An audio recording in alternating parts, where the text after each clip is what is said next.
If you've gotten into a new BMW with a 6-cylinder engine lately, you might have noticed the absence of the Auto Start Stop Disable button.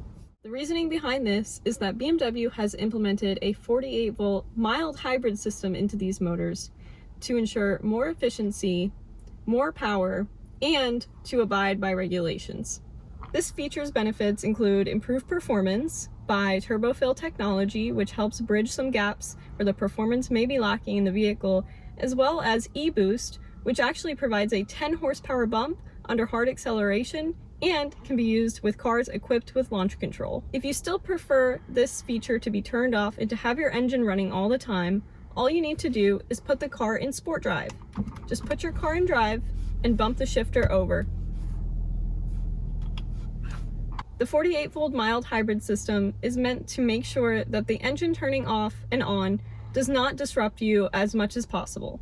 So the noise, vibration, and harshness of the engine turning on and off has been reduced by 20%. The car can also have the engine coast from 9 miles an hour down to 0 with the engine completely off. We hope that you found this information helpful and that it was able to ease some concerns about the disappearance of the Auto Start Stop button.